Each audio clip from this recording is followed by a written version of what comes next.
여러분, 주님 안에서 평안하셨는지요? 늘 모든 일에 감사와 또 행복이 넘치시기를 바랍니다. 오늘은 출애굽교실 33번째 시간입니다.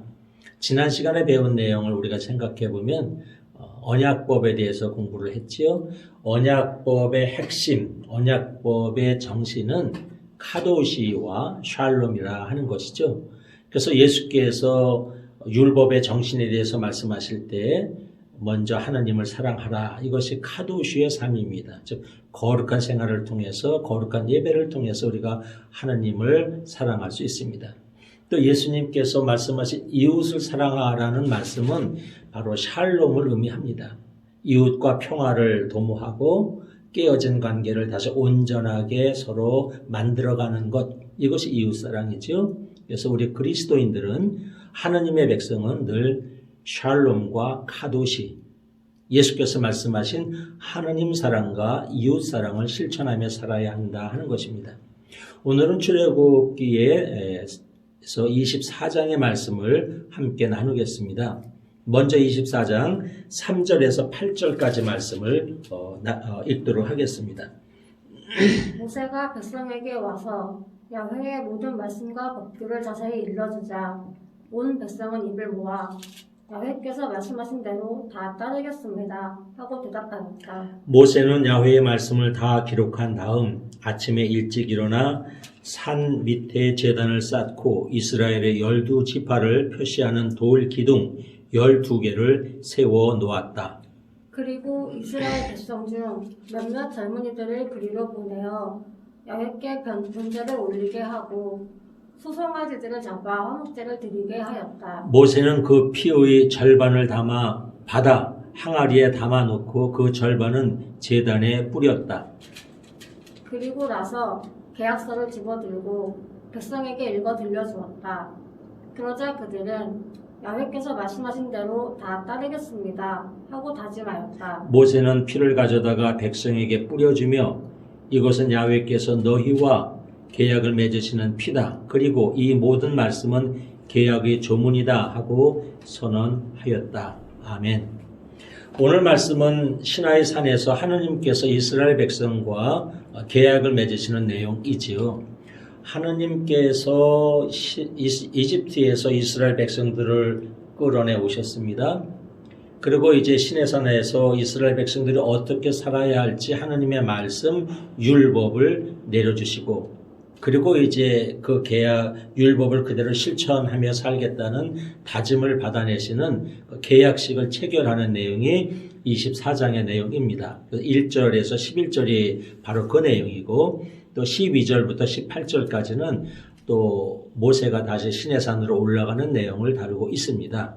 먼저 1절에서 2절을 보면 하나님께서 모세 너만 앞으로 나오고 또 아론과 나답, 아비후, 그의 아들 나단과 아비후, 나답과 아비후, 그리고 이스라엘 장로들은 70명은 조금 더 멀리 떨어져 있게 하고 백성들은 올라오지 못하게 하라, 이런 말씀을 하시지요.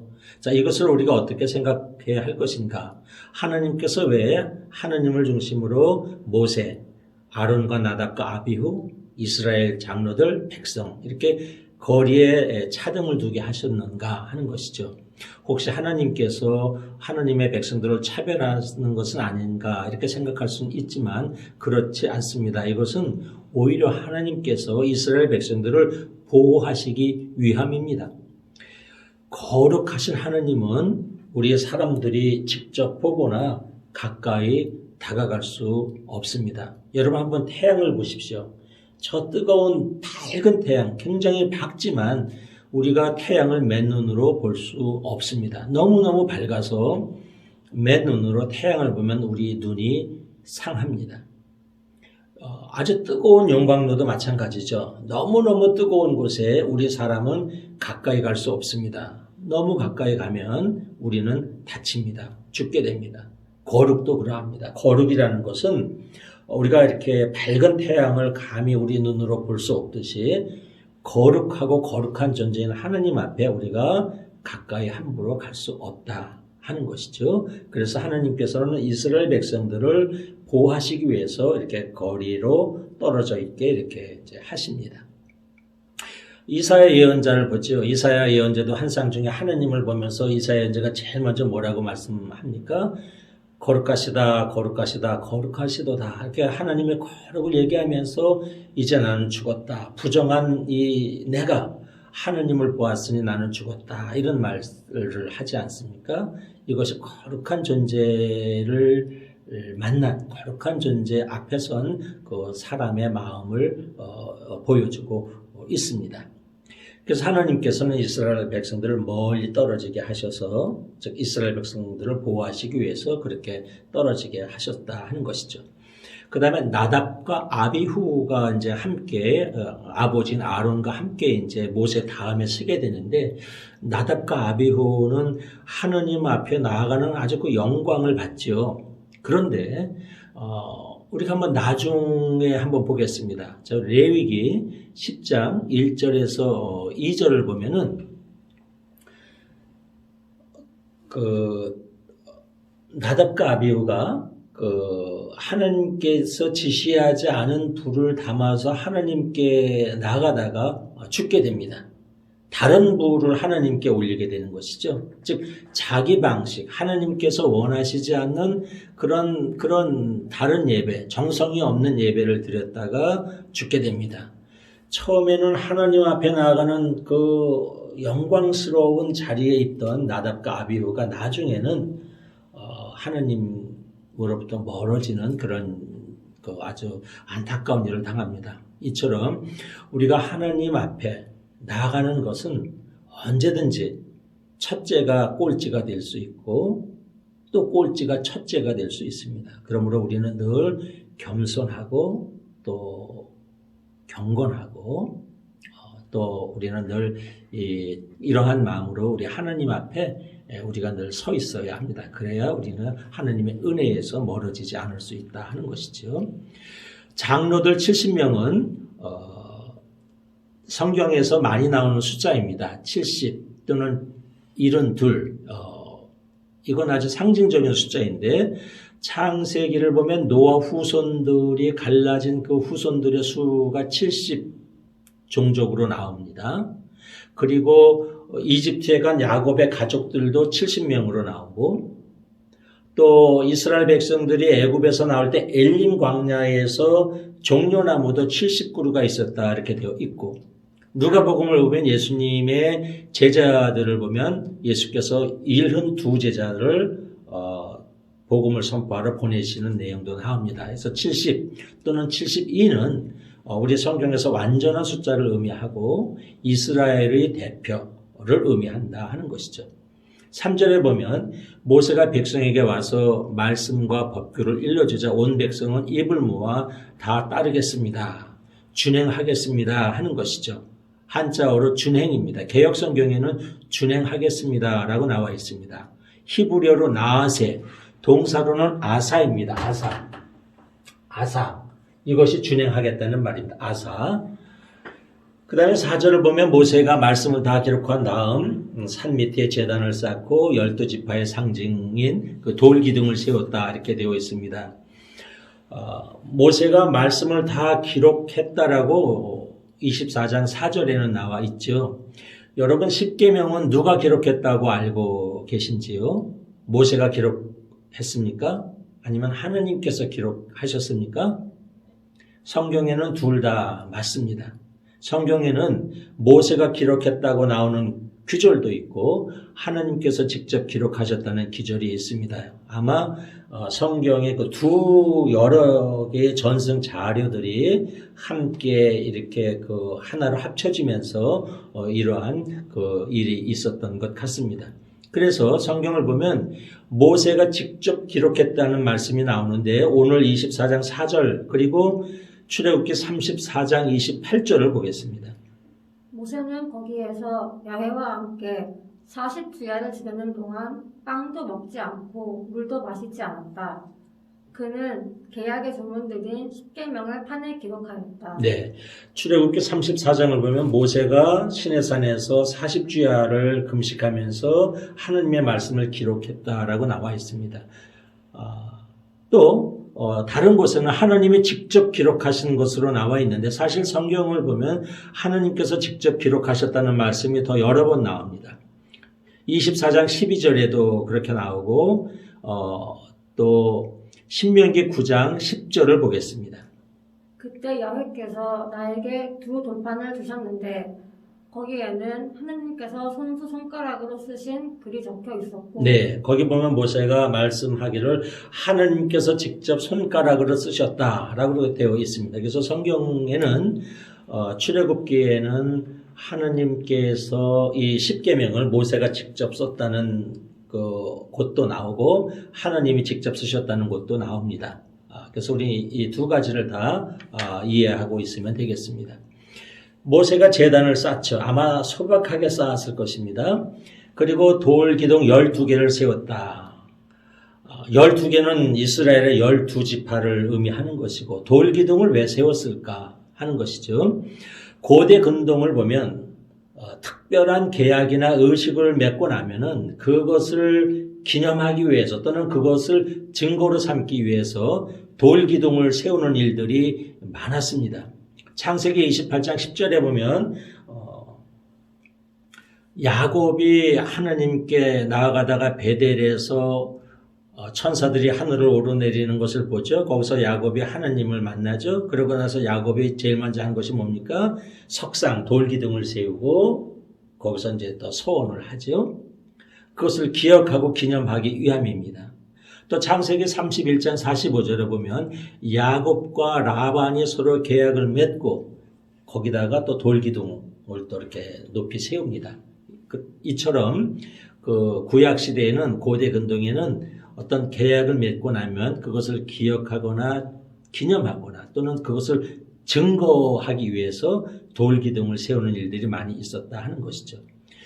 모세는 이제 젊은이들을 보내서 하나님께 번제와 화목제를 드렸다 이렇게 되어 있습니다. 왜 하필 젊은이들을 보냈을까 하는 것이죠. 여러분들 어떻게 생각하십니까? 제사를 지내면 사실 나이가 지긋한 사람들이 가서 제사를 올리는 것이 보통 일반적인데 오늘 성경을 보면 젊은이들을 보냈습니다. 여러 가지로 우리가 생각해 볼 수가 있죠. 젊은이들은 순수하기 때문에 또는 젊은이들은 힘이 좋아서 그래서 이 숫송아지도 잡고 또 제단도 제대로 만들고 하려면 힘이 있어야 되니까 힘이 좋아서 일 수도 있죠. 그러나 또 다른 면에서는 어쩌면 교육적인 차원일 수도 있습니다. 젊은이들에게 스스로 제단을 만들게 하고 하나님께 예배 올리는 것을 스스로 체험하게 하는 젊은이들에게 어쩌면 신앙교육을 시키기 위함일 수도 있죠. 그래서 우리는 사실 우리 교회 공동체에서도 우리 젊은이들에게 우리 교회에서도 아주 중요한 일들을 맡기는 것은 필요하다고 봅니다. 이 아주 사소한 것만 맡기는 것이 아니라 교회의 중체 대안의 일에도 젊은이들을 참여시키고 젊은이들도 함께하는 것이 오늘날 교회에서도 저는 합당하다고 봅니다. 6절에서 8절을 보면 이제 드디어 조약을 체결하는 내용이 나오죠. 고대 근동의 계약 형식은 크게 3단계로 이루어져 있는데 그 고대 근동의 계약 형식을 담고 있죠. 먼저는 이제 그 제물을 잡죠. 제물을 잡아서 이제 피를 항아리에 받아놓고 첫째로 모세가 언약 문서를 읽어주고 다짐을 받습니다. 그랬더니 백성들이 그대로 따르겠습니다. 나아세, 즉 아사의 고백을 합니다. 아샤, 그대로 준행하겠습니다. 이런 고백을 하죠. 자, 이제 계약문을 서로 모세가 하나님께서 내려주신 계약문을 읽어주고 백성들은 그것을 들었습니다. 요즘 말로 말하면 계약서를 다 읽고 확인한 것입니다. 그 다음에 이제 사인을 해야 되지 않습니까? 이제 두 번째 단계는 이제 이 말씀을 계약을 지켜야 할 그 계약식을 이제 체결합니다. 사인을 해야 됩니다. 그래서 모세가 제단에다가 그 제물에서 나온 피를 항아리에 받은 피의 반을 제단에다가 쏟고 나머지 제단은 아마 우슬초 같은 것이죠. 쑥 같은 거에다 묻혀서 그 빨간 피를 이제 백성들에게 이렇게 뿌립니다. 그러면 이제 수십만의 백성들이 거기 있겠죠. 많은 백성들이 그냥 얼굴에, 머리에, 옷에 그냥 핏뿌림을 받는 겁니다. 이 항아리에 있는 걸 다 다니면서 이제 뿌리게 되는 것이죠. 피를 이제 뿌렸습니다. 그것이 이제 두 번째 단계. 오늘날로 말하면 이제 사인을 하는 이제 그 두 번째 단계이죠. 여러분 그 피 뿌리는 그 광경을 생각해 보십시오. 피비린내도 날 수 있죠. 끔찍해 보일 수도 있지요. 굉장히 엄숙해 보일 수도 있지요. 왜 계약에 피를 뿌릴까 하는 것이죠. 피를 뿌릴까. 고대 근동을 보면 계약식을 체결하면 보통 소나 염소를 잡아서 또는 새를 잡아서 반으로 가릅니다. 반쪽으로 갈라서 양쪽에 놓고 계약 당사자 두 사람이 그 가운데를 지나갑니다. 무슨 의미냐? 계약을 지키지 않으면 이렇게 된다는 것입니다. 우리 둘 중에 계약을 지키지 않으면 이렇게 쪼개져서 잘라져서 죽게 된다는 것입니다. 그래서 사실 계약, 카베난트라는 것이 자르다, 쪼개다 이런 의미가 있습니다. 쪼개는 겁니다. 계약을 지키지 않으면 지금 이렇게 양옆에 쪼개져서 누워있는 이 짐승들 같이 된다 하는 것이죠. 그렇게 하거나 아니면 이제 피를 뿌리는 것이죠. 즉, 계약을 지키지 않으면 이렇게 피를 흘리는 것처럼 이제 죽게 된다는 것입니다. 다시 말해서 계약은 일단 체결하면 생명을 다해서 죽음을 다해서 지켜야 한다 하는 것이 고대 근동의 계약의 그 모습이고 계약의 그 형식이었습니다. 그래서 이스라엘 백성들에게 이렇게 그 언약의 피를 뿌리죠. 이것이 바로 담 하베리스, 담이 피라는 뜻입니다. 이건 상식적으로 알아두셔도 좋습니다. 담, 이게 히브리어로 피입니다. 피가 있어야만 생명이 되죠. 그래서 아담도 이 담이 있는 겁니다. 피가 있는 존재여야만, 피가 흘러야만, 피가 따뜻해야만 우리 생명을 얻죠. 아담 또는 담, 이게 다 피를 의미합니다. 그래서 언약의 피를 이제 다 백성들이 이렇게 온몸에 이제 받게 됩니다. 그리고 계약의 이제 세 번째 또 단계가 되는데 계약을 체결한 후에는 식사를 꼭 하게 됩니다. 이제 계약이 체결되고 나면 이제 서로 하나가 된 것이죠. 일치가 된 것이죠. 그런 의미에서 언약의 식사를 하게 됩니다. 저도 어렸을 때 저희 그 막내 고모가 있었는데 그전에는 어려서 듣기로는 선을 보러 가면 마음에 들면 밥을 먹고 와도 되고 마음에 들지 않으면 밥을 먹지 않고 오는다고 그랬습니다. 근데 저희 막내 고모는 여러 번 나갔는데 다 밥을 안 먹고 왔습니다. 그러니까 고모가 선 갔다가 오면은 저희 할머니가 이제 속상합니다. 밥을 먹고 왔냐를 제일 먼저 물어보시는데 하도 밥을 여러 번 안 먹고 오니까 그 다음에는 저희 할머니가 저희 고모 선 보러 가는 아침을 안 주시더라고요.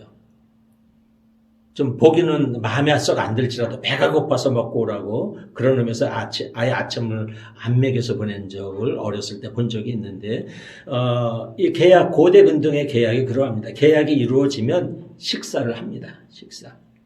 서로 우리는 이제 계약을 통해서 하나가 됐다는 것을 의미합니다. 그래서 오늘 계약 체결 후에 이제 하나님의 산에서 모세, 아론, 나답, 아비후 70장로들이 다 거기서 식사하는 내용이 나오죠.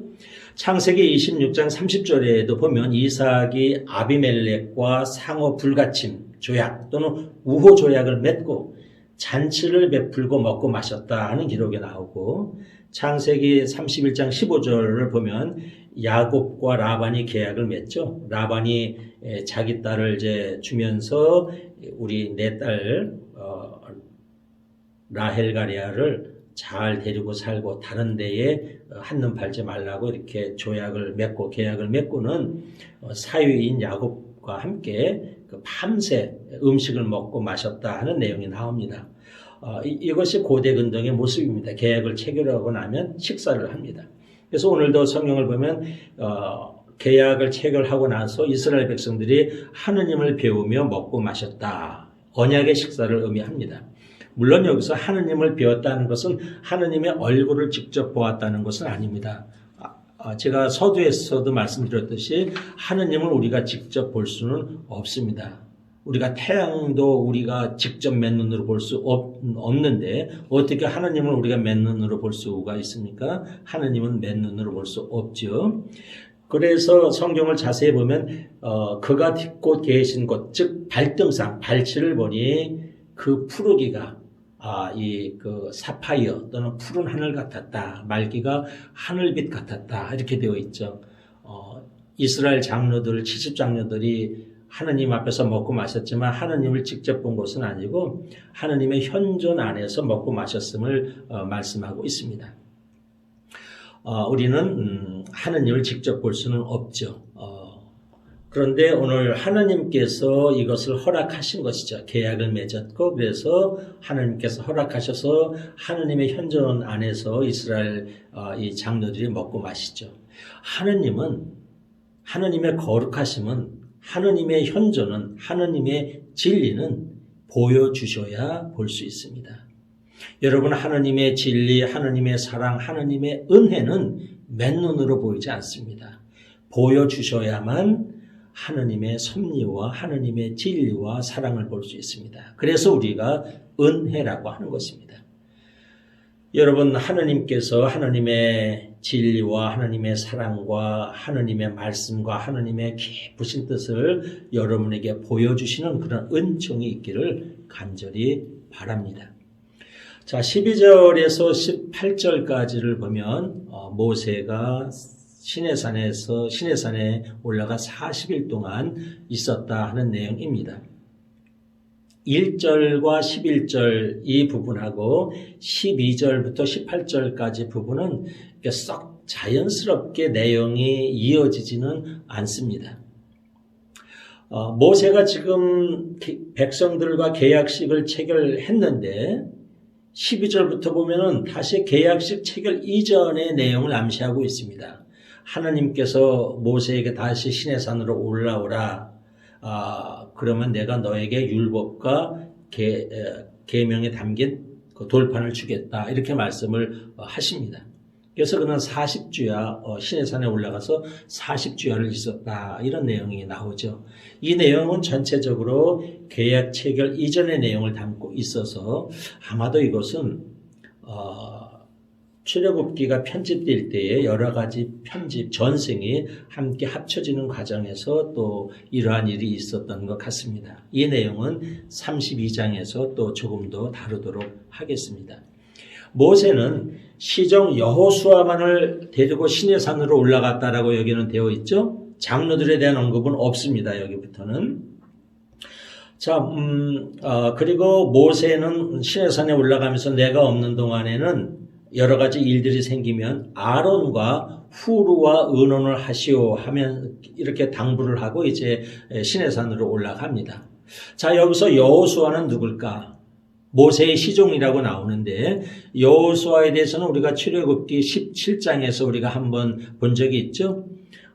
출애굽한 이스라엘 백성들이 아말렉과의 전투에서 모세가 여호수아에게 내려가서 아말렉군과 전투를 해라 해서 여호수아가 내려가서 전투를 합니다. 아마도 이 여호수아는 담대하고 용맹스럽고 신앙심이 아주 좋은 그러한 그 사람이었던 것 같습니다. 그래서 아말렉과의 전투에서 이길 정도로 용맹한 장수이기도 하고 또 하느님 앞에 나갈 수 있을 정도로 섬세하고 또 예민하고 또 이렇게 성품이 따뜻하고 맑은 사람인 것 같습니다. 후르에 대한 내용이 나오죠. 아론과 후르와 의논하시오 하는데 이 후르는 누구인가? 후르도 아말렉과의 전쟁에서 나오죠.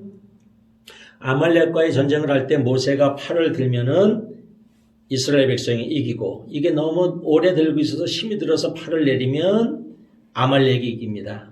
자, 그러니까 아론이 모세의 한쪽 팔을 잡아주고 그때 또 다른 팔을 잡아준 사람이 후르입니다. 아론과 후르가 모세의 손을 잡아줍니다. 그것이 출애굽기 17장에 나옵니다. 그래서 이 후르는 출애굽에서 굉장히 많은 영향력을 발휘한, 즉 모세를 많이 도와준 모세의 동역자 중에 하나이기도 합니다. 또 출애굽기 31장 2절을 한번 보겠습니다. 출애굽기 31장 2절을 보면 후리의 손자 부살렐이 나오죠. 즉 성막을 전적으로 맡아서 총괄적으로 주의한 그런 사람이 부살렐인데, 이 부살렐이 바로 후리의 손자라고 나옵니다. 그래서 출애굽에서 굉장히 많은 일을 한 사람이 가운데 하나가 이 후루이기도 합니다. 자, 15절에 보면 모세가 시나이 산에 올라가자 구름이 산을 덮고, 또 16절에 보면 야훼의 영광이 시나이 산 위에 머물러 있었다. 그리고 이렛 만에 하나님이 모세를 부르셔서 이제 율법과 계명을 내려주시죠. 그래서 구름, 시내산에 모세가 올라가니 구름이 덮이고, 또 야훼의 영광이 이렇게 그 시내산 위에 가득했다. 이것은 구름과 야훼의 영광은 하느님의 현현, 하느님의 임재하심을 나타내는 아주 중요한 이미지입니다. 그래서 이 구름과 야훼의 영광이 이후에 출애굽 여정에서 굉장히 중요한 역할을 하는데, 이것이 시내산에 있다가 이제 성막을 만든 이후에는 이 구름과 하느님의 영광, 야훼의 영광이 성막 위에 머무르게 되죠. 그래서 이 출애굽기 40장의 핵심 단어 중에 하나가 이 구름과 하나님의 영광이기도 합니다. 출애굽기 40장 34절을 보면 이렇게 나옵니다. 그때 구름이 만남의 장막을 덮고 야훼의 영광이 성막에 가득 내렸다. 자, 이제 시내산에서 가득 내렸던 구름과 야훼의 영광이 출애굽기 맨 나중에 40절에 보면 이제 어디로 옮깁니까?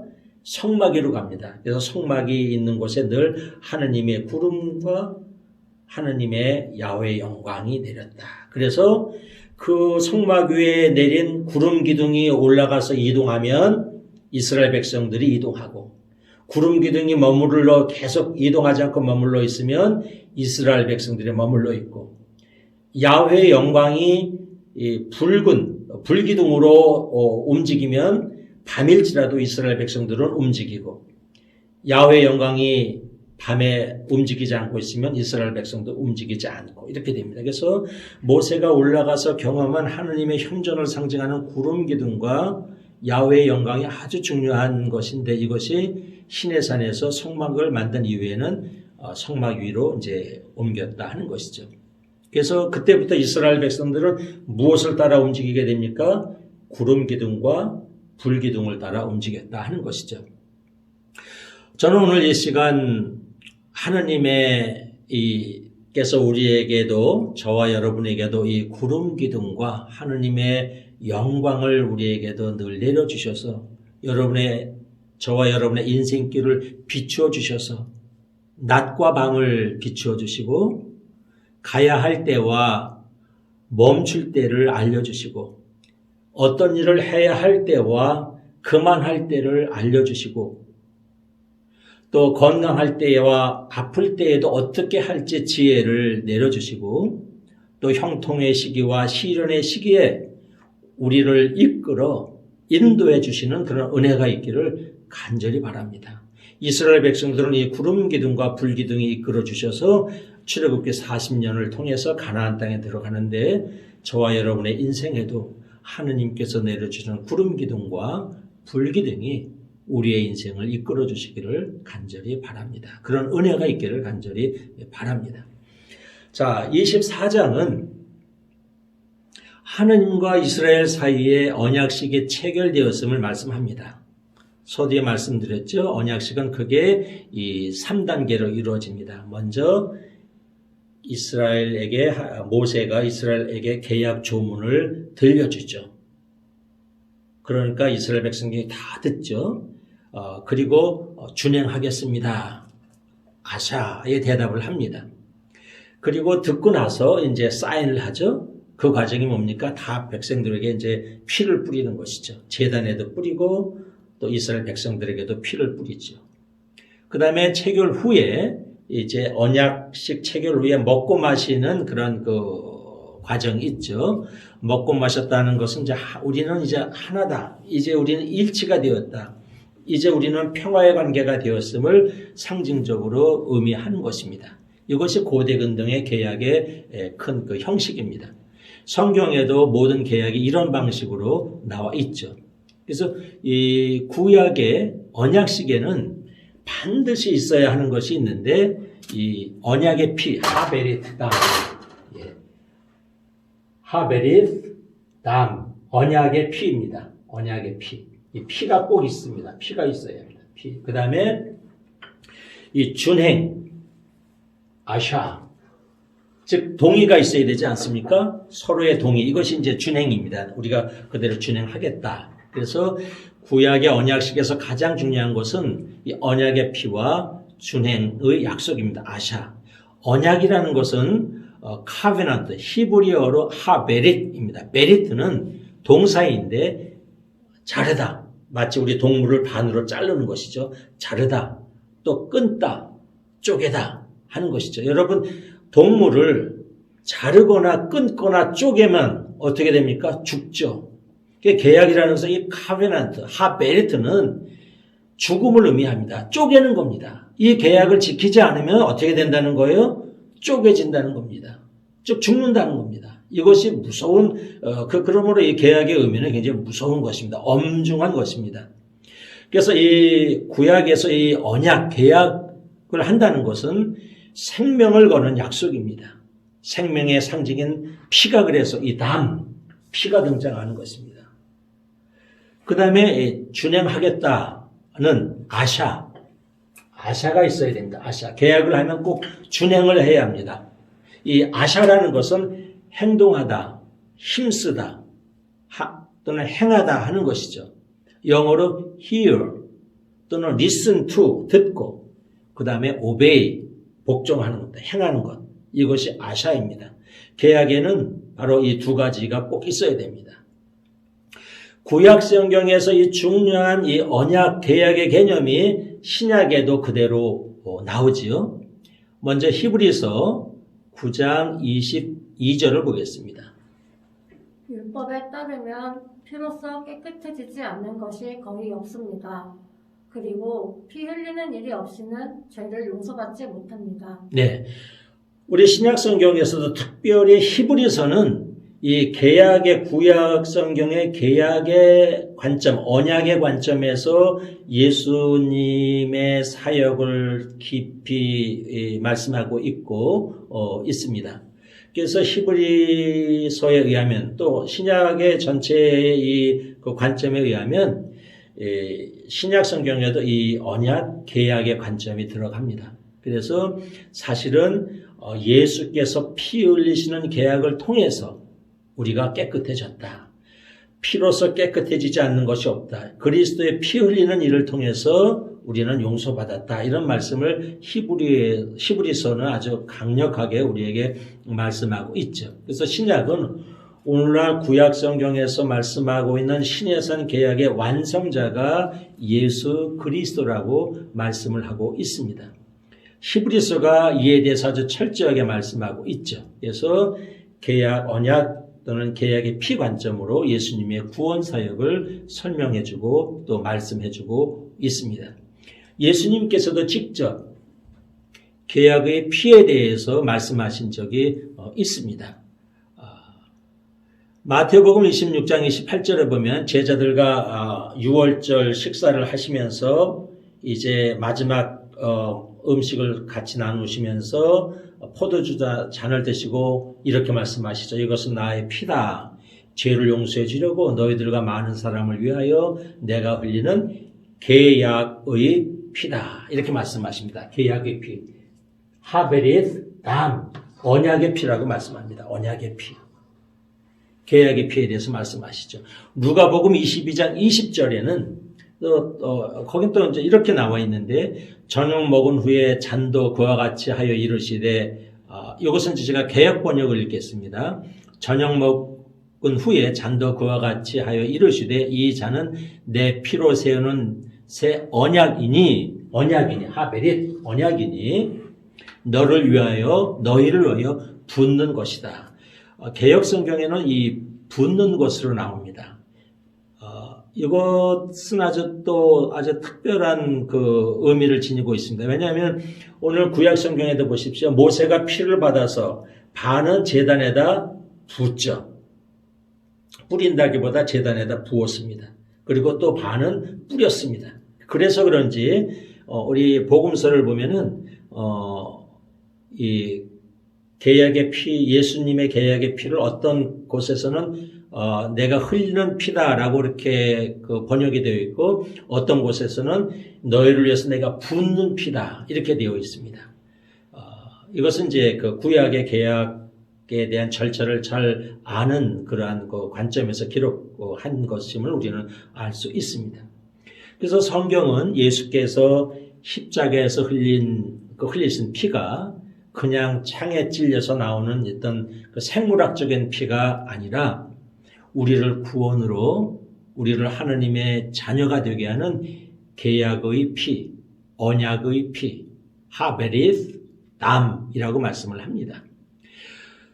그래서 성경은 예수님의 피로 우리가 죄를 용서받았고 하느님의 백성이 되었고 하느님은 우리의 하느님이 되었다고 신약 성경은 우리에게 말씀하고 있죠. 그래서 히브리 성경 9장 12절을 보겠습니다. 그리스도는 단 한 번 지성소에 들어가셔서 염소나 송아지의 피가 아닌 당신 자신의 피로써 우리에게 영원히 속죄받을 길을 마련해 주셨습니다. 예, 예수께서는 우리를 위한 속죄의 제물로 돌아가셔서 피 흘리셔서 계약의 피를 흘리셔서 우리로 하여금 우리가 하느님 안에 갈 수 있도록 하느님의 자녀가 될 수 있도록 하느님의 백성이 될 수 있도록 이 속죄의 길을 우리에게 마련해 주셨다라고 성경은 말씀합니다. 그래서 히브리서 10장 19절에서 계속해서 말씀하십니다. 예수께서 피를 흘리심으로써 우리는 마음 놓고 지성소에 들어가게 되었다. 이제 우리는 하늘나라에 들어가게 되었다. 하느님 앞에 나아가게 되었다라고 성경은 말씀합니다. 시내산 계약식에 담긴 하느님의 사랑과 은혜에 우리는 감사해야 합니다. 하나님께서는 이스라엘 백성들을 출애굽시키셔서 시내산에서 계약식을 체결하시죠. 그래서 이스라엘 백성이 이스라엘이 하느님의 백성이 되고 하느님은 이스라엘의 하느님이 되는 것이죠. 이것이 은혜이고 이것이 감사입니다. 2000년 전 하나님께서는 2000년 전 예수 그리스도를 또 이 세상에 보내주셔서 그 예수님의 가르침과 예수님의 계약의 피를 흘리게 하셔서 이 언약의 피를 하베릿 담 언약의 피를 흘리게 하셔서 우리를 하느님의 자녀로 삼으셨습니다. 감히 죄 많은 우리를 하느님께 나아가게 하셨습니다. 하느님의 말씀을 듣게 하느님의 은혜를 받을 수 있게 해주셨습니다. 얼마나 하느님께 감사한지 모릅니다. 그러므로 우리는 이 새 언약의 주인공으로서 어떻게 살아야 할 것인가 하는 것이죠. 자, 히브리서 10장 22절의 말씀을 봅니다. 우리의 마음에는 그리스도의 피가 뿌려져서 나쁜 마음씨가 없어지고 우리의 몸은 맑은 물로 씻겨 깨끗해졌으니 이제는 확고한 믿음과 진실한 마음가짐으로 하느님께로 가까이 나아갑시다. 네, 그래서 히브리 성경은 우리에게 말씀하기를 우리 마음에 이제 예수의 피, 하베릿, 이 언약의 피가 우리의 심령에 다 뿌려져서 이제 나쁜 마음씨가 없어지고 우리의 몸은 맑은 물로, 보혈로 깨끗해졌으니 이제 확고한 믿음과 진실한 마음가짐으로 하느님께 나아갑시다. 이렇게 말씀하고 있습니다. 이제 말씀을 마칩니다. 오늘 출애굽기 24장의 키워드는 핵심어는 하베리스다 언약의 피와 아샤 준행입니다. 준행. 하느님께서 그리스도를 통해서 우리와 언약의 피를 통한 계약을 맺으셨습니다. 우리 이제 하나님의 자녀가 되는 계약이 이루어지는 것입니다. 이제 우리로서 해야 할 일은 준행하는 것입니다. 그대로 하나님의 말씀에 순종하는 것이죠. 자, 그러므로 우리는 예수님의 언약의 피로 맺은 이 언약의 백성으로 살아야 합니다. 예수님의 보혈에 늘 감사해야 합니다. 깊이 그 은혜에 감사해야 합니다. 그리고 그 계약의 소중함을 늘 기억하며 살아야 합니다. 그리고 그 말씀을 준행해야 합니다. 그리스도인으로 행동하고 힘쓰고 행해야 합니다. 말씀을 hear, 듣고, listen to, 듣고, 말씀에 obey, 복종해야 합니다. 생명을 걸고 진리의 말씀을 그리스도인 됨을, 하느님의 자녀됨을 지키며 사는 저와 여러분이 되기를 주님의 이름으로 축원합니다. 여러분 감사합니다.